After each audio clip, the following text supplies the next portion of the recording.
पालघरमधल्या महत्त्वाकांक्षी वाढवण बंदरासंदर्भातली महाराष्ट्र प्रदूषण नियंत्रण मंडळाची जनसुनावणी 1 महिना पुढे ढकलण्यात आली आणि ही सुनावणी आता 22 डिसेंबरला होणार होती, ती आता 19 जानेवारीला होईल।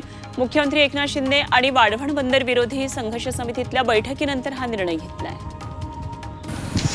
देशामध्ये नवा हंगाम म्हणजे ऑक्टोबरपासून कापसाची 75 लाख गाठींची आवक झाली आणि ही आवक गेल्या हंगामाच्या तुलनेमध्ये बऱ्यापैकी असली तरीही कापूस दरामध्ये मात्र फारशी वाढ होत नसल्याचं चित्र आहे। देशात यंदा सर्वाधिक कापसाची आवक ही गुजरातमधून झाली आहे।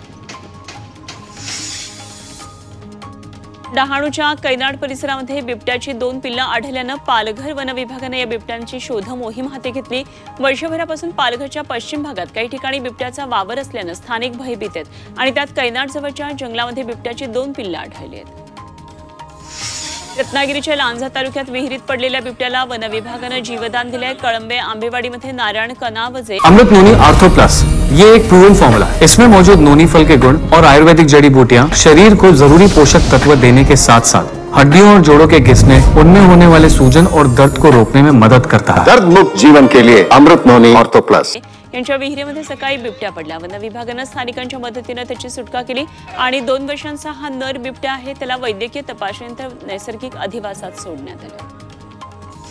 येवल्यामधल्या खंडेराव महाराज मंदिरावर आकर्षक विद्युत रोषणाई करण्यात आली। चंपाषष्ठी निमित्तानं आज विविध कार्यक्रम संपन्न होणार आहेत। खंडेराव महाराजांच्या मूर्तीला आकर्षक सजवण्यात आले। मंदिर परिसरातली दीपमाळ विद्युत रोषणाईने सजवली आहे।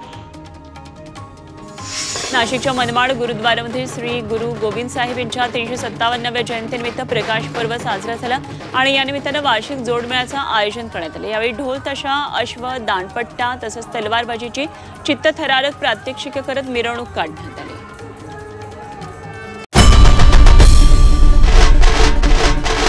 आई भवानीचा गजर म्हणजे